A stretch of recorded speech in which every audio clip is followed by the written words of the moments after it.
EVM हटा दो, फिर हम देख लेंगे कि मोदी जी नहीं, मोदी जी का एक एमपी भी आ जाए तो नाम बदल के रख देना।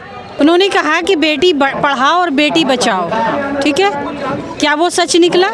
नहीं निकला। अभी नहीं है, वो आरएसएस बीजेपी की भाभी है, आरएसएस बीजेपी की भाभी है, देश की भाभी नहीं है। मोदी जी के आने से विकास हो गया, मैं कहती हूँ कि विनाश हो गया।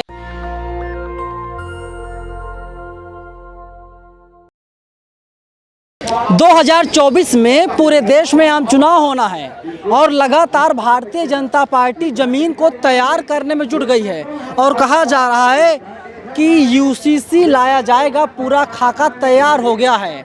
मेरे साथ हैं मुस्लिम हैं, मैं आपको पहले बता देता हूं, लेकिन इनका नाम है रेशमा इंडियन। क्या कुछ कहेंगी? यूसीसी की बात की जा रही है, यूसीसी क्या समझती हैं आप, कैसे देखती हैं? क्या देख रहे हैं? किसी भी बारे में आज तक इन्होंने सच बोला है? किसने? मोदी जी ने। झूठ कब बोला? 5 झूठ बताइए मोदी जी के। 5 झूठ। उन्होंने कहा कि बेटी पढ़ाओ और बेटी बचाओ, ठीक है, क्या वो सच निकला? नहीं निकला, नहीं निकला। और दूसरी बात, सबसे पहले उन्होंने कहा था कि 15 लाख आएंगे। किसी के 15 लाख आए? नहीं आए ना। उन्होंने बताओ आज तक सच कौन सी बात बोली है? उन्होंने कहा कि मतलब इस देश को जो है ना डेमो, मतलब एक ऐसा देश। उन्होंने कहा राम लला हम आएंगे, मंदिर वहीं बनाएंगे, और मंदिर भी बन रहा है। अच्छा, मंदिर मस्जिद बनाने से जो है ना मंदिरों से ना मस्जिदों से कुछ भी नहीं होने वाला है। मंदिर मस्जिद बनाने से क्या देश की उन्नति हो जाएगी या देश मतलब आगे चला जाएगा? उन्होंने कहा था कि मतलब रेलवे से कहा था, मुझे रेलवे से बहुत प्यार है। खाली मंदिर बनाने से क्या लोगों को रोजी रोटी मिल सकती है?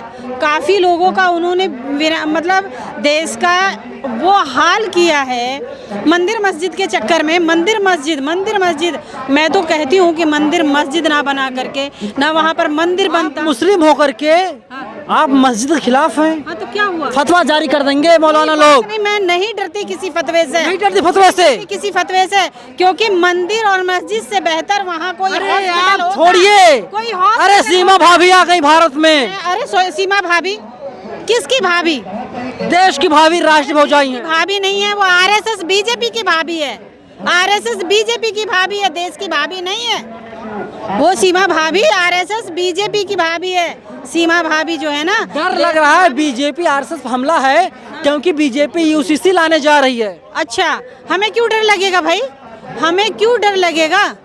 हम किसी से भी नहीं डरते, अल्लाह के सिवा हम किसी से नहीं डरते, और जो सच बात होती है वो सच बोलते हैं। अरे मुसलमान जो है टाइट हो गए हैं बीजेपी से। किस चीज़ से? क्या कर दिया मुसलमानों के साथ? बताओ। हिंदुओं के साथ कुछ और किया जो मुसलमानों के साथ कुछ और किया? बताइए। मुसलमान दंगाई हैं, मुसलमान गुंडे हैं, मुसलमान बदमाश हैं, मुसलमान जिहादी हैं, मुसलमान देशद्रोही हैं, टीवी वाले कह रहे हैं। अच्छा, टीवी वाले कह रहे हैं, तो टीवी वालों से मतलब टीवी वालों से तो मैं मुंह लगना ही नहीं पसंद करती, क्योंकि जो इंटरनेशनल मीडिया है ना वो खुद उनकी गुलाम है। वो आरएसएस बीजेपी के गुलाम है, वो नौकर मीडिया। हाँ, नेशनल मीडिया। कैसे? क्योंकि वो जितने भी उसके मालिक हैं ना वो उनके नौकर हैं। जितने वो एंकर मतलब जो दिखाई देते हैं ना वो एंकर नहीं है, वो खुद मीडिया के मालिक। अखिलेश यादव ईमानदार पत्रकार कहते हैं उन लोगों को। ओ, अखिलेश यादव किस बारे में ईमानदारी अच्छे से करते हैं। अखिलेश यादव खबरें जो हैं, हाँ, खबरों के हिसाब से नहीं, प्रोपेगेंडा के हिसाब से दिखाया जाता है। वो ताना मार रहे थे, वो बीजेपी को ताना मार रहे थे कि ईमानदार लोग हैं ये। वो बीजेपी वालों की बात करते हैं, वो दूसरे लोगों की किसी की बात नहीं करते। इसलिए अखिलेश ने सोचा उल्टा करके बता दूं। जैसे लोग कहते हैं ना कि मतलब मोदी जी के आने से विकास हो गया, मैं कहती हूँ कि विनाश हो गया, देश का विनाश हो गया। मोदी जी ने देश का विनाश कर दिया। इतना झूठ बोला कि देश का ऐसा विकास करूँगा, देश को आगे ले जाऊँगा, देश के लोगों को मतलब काला धन ला के दूंगा, देश के लोगों को मतलब उसमें 1 करोड़ 2-2 करोड़ मतलब हर महीने हर साल में। बीजेपी कह रही है कि अगर अभी सुनिए मैडम, बीजेपी कह रही है अगर मोदी जी ना होते ना पानी मैसर ना होता आप लोगों को, मतलब पानी पीने के लिए नहीं मिलता। अच्छा, पानी मोदी जी देन है। अच्छा, मोदी जी जमीन के नीचे से पानी निकालते हैं क्या? कृपा है उनकी। कैसी कृपा? भगवान है मोदी, भगवान से कम नहीं है। कौन कह रहा है? तमाम बीजेपी अरे वो तो मंत्री कह रहे इंसान हैं। भी नहीं है, वो तो इंसान भी नहीं है, वो तो अच्छे इंसान भी नहीं है, हैं? वो तो अच्छे इंसान भी नहीं है। कैसी बात कर रहे हो कि मोदी जी अच्छे इंसान हैं? बताइए किस बारे में अच्छे इंसान हैं? ना वो अच्छे पति हैं, ना अच्छे बेटे हैं, ना अच्छे प्रधानमंत्री हैं। वो देश के लिए कुछ भी अच्छे देश नहीं के लाल हैं वो। हैं। ओ लाल, यूँ तो किसी को भी कह दो भैया, कहने में क्या जा रहा माँ है? गंगा के बेटे हैं वो। हाँ, पानी तो नहीं है वो, पानी तो नहीं है। माँ गंगा में तो पानी चलता है। अरे वही कहते हैं कि माँ गंगा ने मुझे बुलाया है, तभी मैं काशी आया हूँ। हाँ? तो उन्हें तो गाय भी बुला लेती है, गाय भी उनकी माँ, बछड़ा तो नहीं दिखाई देते। वो तो मोदी जी तो आज संसदीय शब्दों का प्रयोग करें मोदी जी के लिए। क्यों? वो कहते हैं गाय को माँ कहते हैं, तो वो बछड़े भी नहीं हैं। गाय और गंगा जी को जो है मतलब गंगा माँ कहते हैं। माना कि वो कहा जाता है कि मानो तो मैं गंगा माँ हूँ, ना मानो तो बहता पानी। माँ किसी की भी नहीं तो है। गाना है भाई। हाँ, गाना है, वरना माँ किसी की भी नहीं है। वो गंगा है, पानी है, एक नदी है। वो कैसे माँ बन जाएगी बताइए? अगर वो माँ है ना किसी की, तो वो किसानों की माँ है। 24 में आएगा मोदी ही। अच्छा, मतलब फिर भी वो मोदी जी आएंगे? भविष्यवाणी हो गई है। कैसे? भविष्यवाणी से कुछ नहीं होता। वो कितनी भविष्यवाणी कर ले, देश की जनता मोदी को, देश की जनता मोदी जी को पसंद करती है। हटाया जाएगा। ईवीएम हटा दो, फिर हम देख लेंगे कि मोदी जी नहीं, मोदी जी का एक एमपी भी आ जाए तो नाम बदल के रख देना। मुसलमानों का सबसे ज्यादा हितैषी कौन है?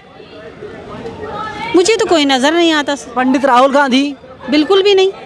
कहाँ राहुल गांधी? नरेंद्र मोदी जी हैं। अब आप बोल दीजिए कैमरे देख करके, क्योंकि आपके लिए नरेंद्र मोदी ने तीनों तलाक को खत्म कर दिया। अच्छा, जो अपनी बीबी को नहीं जान पाया, बीबी का वकर क्या होता है, मुसलमान थोड़ी ना है वो। क्या है, बीबी को किस तरह रखा जाता है, बीबी को कैसे रखते हैं, बीबी का खर्चा कैसे उठाते हैं, वो मुसलमान औरतों के तलाकनामे को जानेगा? वो क्या जानेगा मुसलमानों की? 3 तलाक से खुश है नाराज? एक मिनट। मुसलमान जो इस्लाम में अगर अच्छे इंसान होते हैं, अच्छे मुसलमान होते हैं, अच्छे परिवार होते हैं, वो तलाकों के नाम तो क्या, तलाकों के उनके यहाँ पर कोई काम ही नहीं होते। लेकिन जो नालायक हो, तलाक से खुश है नाराज हैं आप? कौन? ना मैं खुश हूँ ना नाराज हूँ, क्योंकि नहीं मिला बिल्कुल आपको? भी तलाक से कोई मतलब नहीं है मेरा। क्योंकि मुझे तो इतना जानती हूँ कि मेरे बड़ों से लेकर आज तक मैं इतना जानती हूँ कि संभाला गया, हमें जो सुधारा गया है, हमें जो बताया गया है, वो ये है कि मतलब हर तरीके से इंसान को, दोनों को ही, उसमें दोनों गुनहगार होते हैं। पसमानदा मुसलमानों के लिए मोदी जी लगातार काम कर रहे हैं। क्या काम किया है? क्या काम नहीं किया है बता दीजिए। बता दीजिए आप, मुझे कुछ काम तो बताएं। क्या काम नहीं किया पसमानदा के लिए? भाई आप पसमानदा तो है नहीं। मैं पसमानदा तो नहीं हूँ। क्या हैं आप? ये क्या, मैं भी शेख हैं, सैयद हैं? मैं कुछ भी नहीं हूँ। मैं एक भारतीय मुसलमान हूँ। मेरा नाम भी रेशमा इंडियन है। नहीं, इंडियन तो कब से हुई? 2014 के बाद? जी, 2014 के बाद इंडियन जोड़ा ना आपने? नहीं, मेरा तो 2007 से ही इंडियन है। 7 में मेरा आधार कार्ड बना और 2007 से ही रेशमा इंडियन है। तो नरेंद्र मोदी नहीं आएंगे आप ये कह रही हैं? बिल्कुल भी नहीं आएंगे। यूसीसी से डर क्यों लग रहा है आप लोगों को? खौफ में क्यों है आप लोग? अरे लाओ, हम मना कब कर रहे हैं, लेकिन हम क्यों डरेंगे? आप समर्थन में यूसीसी के? हाँ? समर्थन में बिल्कुल भी नहीं हूँ। फिर आप लाने की बात कर रही हैं? जब लेके आओगे और उसके मुद्दे देखे जाएंगे, उसमें क्या क्या मुद्दे, अभी पहले उसको देखो जो यहाँ खास मुद्दा दिखाई दे रहा है ना, जो खास मुद्दा। मैडम साहब कह रहे हैं कि इन्हें फतवा से डर नहीं लगता और समाज की बात को, देश की आवाज़ को लगातार बुलंद करती रहेंगी। फिलहाल आप लोग क्या सोचते हैं? आप लोग अपनी राय कमेंट बॉक्स में हमें ज़रूर बताइएगा। कैमरा पर्सन बॉबी के साथ मैं नवीन कुमार नंदन, नेशनल दस्तक, जंतर मंतर, दिल्ली। नेशनल दस्तक की आपसे गुजारिश है कि अगर इसको बचाना चाहते हैं तो नेशनल दस्तक को सब्सक्राइब करने के लिए रेड कलर के सब्सक्राइब बटन को दबाएं, फिर बेल आइकन की घंटी दबाएं। नेशनल दस्तक को बचाने के लिए बहुत जरूरी है कि हर खबर को शेयर करें, लाइक करें, कमेंट जरूर करें।